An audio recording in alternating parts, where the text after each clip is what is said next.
Alors, commençons. Aujourd'hui, on va parler des graines germées, donc germination, et des micro-pousses. Alors, on voit ici le petit bol, c'est probablement de la luzerne. On en entend beaucoup parler. Alors, pour toutes les plantes, la première étape, c'est une graine. Puis, selon les conditions dans lesquelles elle va être, elle va devenir une graine germée, une micro-pousse, un plant.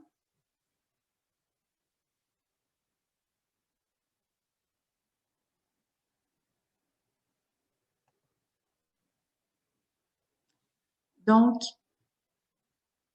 pour les germinations et les micro-pousses, ce qui est génial, c'est que si vous n'avez pas un grand jardin ou si vous n'avez pas assez d'exposition à la lumière, c'est pas un problème parce que ça nécessite peu d'espace faire des germinations à la maison. On va voir aujourd'hui quel genre de matériel on a besoin. Puis, c'est toutes des choses qu'on a souvent déjà à la maison ou qui coûtent pas cher. Puis aussi, c'est très rapide. En quelques jours, on peut avoir quelque chose de très nutritif. Ça, c'est un autre avantage aux germinations et aux micro-pousses. Puis, c'est très facile à faire. Donc, me direz-vous comment? Et qu'est-ce que c'est en profondeur? Alors, rapidement, un petit historique, c'est tellement nutritif que c'était utilisé en médecine chinoise il y a fort longtemps. Et puis aussi, au 18e siècle, lors des voyages des explorateurs, il y avait un grand manque de légumes frais parce que les voyages étaient longs. Puis, il y avait une maladie qui s'appelait le scorbut qui anéantissait des équipages. Donc, pour se guérir du scorbut ou le prévenir, euh, les équipages mangeaient des fèves germées qui étaient super faciles à faire pousser sur le bateau. Il y avait juste besoin d'eau propre et de contenants. Donc, ces petites graines-là ont vraiment sauvé la vie des gens à travers l'histoire. Puis aussi, lors de la Première Guerre mondiale, l'armée anglaise a réutilisé les recettes du 18e siècle parce qu'en temps de crise, c'est plus difficile de se nourrir. Et puis, durant la Deuxième Guerre mondiale, il y a eu beaucoup de recherches qui ont été faites pour que les gens commencent à manger de plus en plus de ces germinations-là parce que, bon, il manquait de viande, il manquait de ci ou ça. Donc, ça a toujours été un bon ajout, un bon support à l'alimentation. Donc, alors, rapidement, les graines germées ont besoin de différentes conditions qu'on va voir en ce moment. Puis, chaque petite graine, lorsqu'elle tombe de sa plante mère, elle est comme endormie. Puis, à l'intérieur d'elle-même, elle a tous les nutriments qu'elle a besoin. C'est pour ça que c'est aussi nutritif. À l'état d'un petit bébé, elle a tellement d'éléments nutritifs à l'intérieur d'elle. Puis, en lui donnant les conditions nécessaires de l'eau, une température idéale, l'oxygène et de la lumière, ça va créer une petite plante qui va être prête à manger ou cuisiner, qui regorge de plein de nutriments.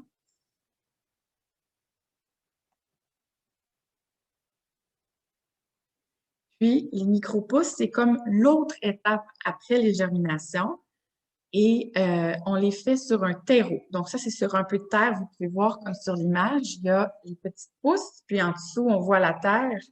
Puis, c'est qu'on prend un germe et avec du temps, de la lumière, puis sur le terreau, ça devient une pousse. Puis, après ça, ça devient une jeune plante. Donc, nous, on voudrait la manger quand on voit les deux premières feuilles. Alors, une fois que la photosynthèse comme va se faire, là. Donc, la photosynthèse, je voulais juste expliquer, c'est un concept intéressant puis important qu'on va utiliser durant toute la saison parce que c'est ce qui donne la nourriture aux plantes. Donc, je voulais juste vous informer que c'est la chlorophylle qui est dans les plantes à feuilles qui va absorber la lumière du soleil, puis ça va se transformer et donner de la nourriture à la plante. Donc, toutes les plantes à feuilles font ça. Puis, donc, c'est ça. Les petites micro-pousses quand on voit 2 feuilles, on les coupe et on peut les manger, puis idéalement, les manger rapidement. Puis, plus tard dans la présentation, on va voir pourquoi c'est important de les manger rapidement.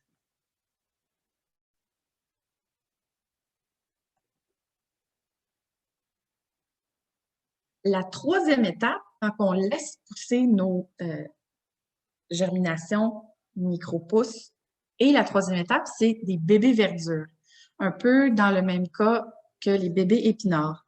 Puis, l'important, c'est de laisser pousser avec du soleil, un peu plus de temps, puis c'est la lumière qui va amener la petite plante à sa prochaine étape, puis ajouter des feuilles et ensuite, ça va devenir des bébés verdures. Donc, si jamais vous voulez faire l'expérience à la maison, là, ça nécessite juste de l'exposition au soleil et du temps. Donc, je vais passer assez rapidement sur les étapes parce qu'on a une vidéo tout à l'heure pour démontrer visuellement comment est-ce qu'on fait les germinations. Puis, cette vidéo-là va être accessible dans le Trello du cours. Donc, tous les élèves vont avoir accès à cette vidéo-là. N'importe quel moment, vous voulez aller revoir comment le faire étape par étape. C'est un petit vidéo avec des petites phrases. C'est très facile à suivre. C'est Rana qui les a fait, sont fantastiques. Donc, premièrement, il nous faut des graines biologiques. Puis ça, c'est important parce qu'on ne veut pas amener des éléments négatifs dans notre corps. On veut s'assurer que ce sont des bonnes graines qui sont bonnes pour notre santé. Puis, avoir les mains propres et utiliser un couvercle troué ou un petit tissu en filet très malléable. On ne veut pas utiliser un moustiquaire de fenêtre. Ça, c'est très important parce que oui, ça filtre, mais le moustiquaire est fait avec des agents toxiques. Donc, vraiment, faites attention. Moi-même, j'ai déjà failli le faire, puis que j'étais bien contente quand je me suis aperçue avant que ce soit trop tard. Alors, du tissu, c'est vraiment important. Puis, avec de l'eau tiède, étape 2, on laisse tremper, puis chaque graine a des temps de trempage différents. Donc, ça peut aller de 5 à 12 heures. Puis à ce moment-là, on ne le met pas au soleil. On a juste besoin de l'eau. À la troisième étape, on rince comme il faut, on vide l'eau, on rince comme il faut, puis on égoutte. Donc, on met le pot en angle et puis on s'assure que toute l'eau soit sortie. Puis quand on le met en angle, bien, on sait que l'eau continue de s'égoutter. Puis on le dépose loin de la lumière. Puis ça, c'est pour s'assurer que la tige va bien se former, ça ne va pas tout de suite partir en feuille. On veut que ça donne une bonne petite plante, là. Donc, par la suite, étape 4, on rince puis on égoutte de 2 à 3 fois par jour à l'hiver parce qu'il fait un peu plus frais dans nos maisons. Puis, à l'été, 4 à 5 fois par jour pour éviter un développement de microbes ou bactéries. Puis, on va en parler plus tard, que c'est important de toujours garder ça au frais, les germinations.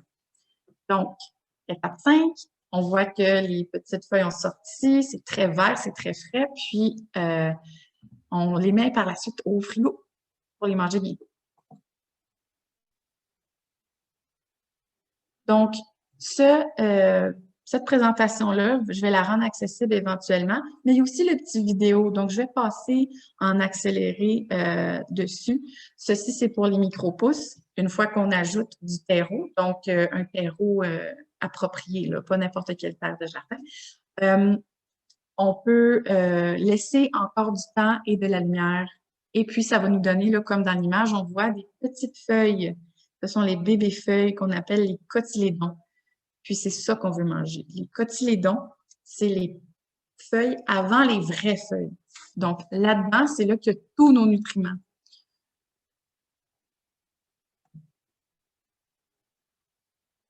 Puis ici, je vais passer aussi rapidement. C'est simplement pour vous démontrer les éléments nutritifs dans les germinations et les micro-pousses, puis un peu les noms de quelles graines on peut faire pousser. On voit dans l'image qu'il y a de la luzerne qui est très haute en protéines. Il y a des sources de calcium dans les germinations de soya, de moutarde, de lentilles. Donc, c'est très sain. Il y a beaucoup d'avantages à ajouter ça à notre alimentation. Beaucoup de vitamines. Alors, pour les germinations qui ont un grand taux de vitamines, l'important, c'est de ne pas les cuire parce que les vitamines sont détruites à la chaleur.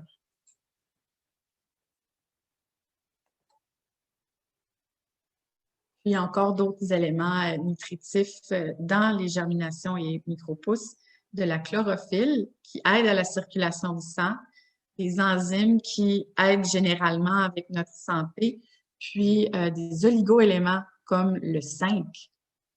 Puis, c'est bon pour la santé du foie. Donc, il y a différents avantages intéressants à explorer. Puis, je ne peux pas vous parler des pousses sans vous parler des précautions. Alors, quand on les achète au magasin, c'est souvent plus cher, je vais vous dire. C'est très accessible à faire à la maison.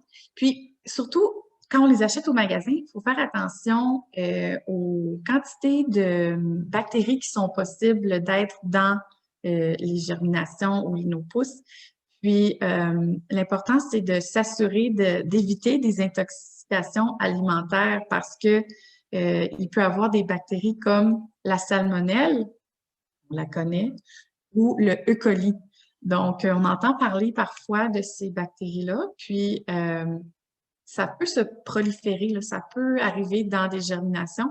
C'est pour ça que c'est tellement important de les rincer souvent, puis de s'assurer là, qu'il y a une bonne aération là, où est-ce qu'on les fait. Et puis, donc, comment éviter ces intoxications alimentaires-là? Eh bien, on utilise nos yeux puis notre odorat. Alors, on vérifie aussi en dessous là-dedans. Là. Si ça sent bon, OK, je peux y goûter. Et si ça croustille comme il faut, on peut aussi juste le toucher dans nos doigts, puis on va voir que ça a l'air frais. Ça sent bon. Quand ça pue, c'est mauvais signe et malheureusement, c'est trop tard, on va mettre ça au compost. Alors, autre précaution importante, c'est de les garder au frigo pour préserver la vie, là, une journée de plus, par exemple. Mais c'est très important de les manger rapidement parce que aussi, ça préserve leurs nutriments, mais aussi, on veut éviter là, de manger quelque chose qui est plus frais. Et, détail important, les éloigner de la viande crue parce que c'est quelque chose qu'on ne cuit pas. On ne veut pas que ça soit en contact avec la viande crue.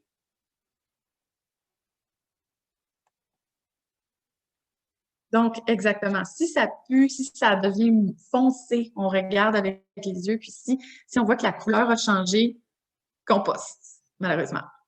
Et surtout avec l'odeur, si ça sent le moisi. Moi, ça m'est déjà arrivé, j'avais fait des brocolis. C'était la première fois que je faisais des germinations de brocolis, puis j'ai même pas pu les manger. Mais bon, hein, on apprend, on fait des tests. Donc, dernière précaution, si vous avez un système immunitaire faible, si vous êtes enceinte ou que vous êtes un enfant de 5 ans et moins, bien, c'est pas recommandé d'en manger.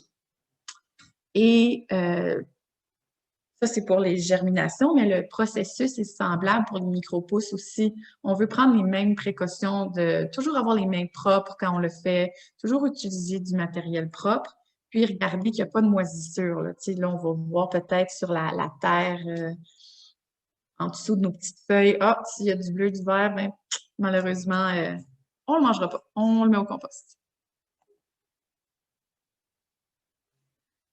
Alors, pour l'instant, avant de procéder avec les choses qu'on doit faire cette semaine au jardin, parce que nous, on suit un calendrier, donc qu'est-ce qu'on plante, qu'est-ce qu'on fait, qu'est-ce qu'on arrose, qu'est-ce qu'on fertilise.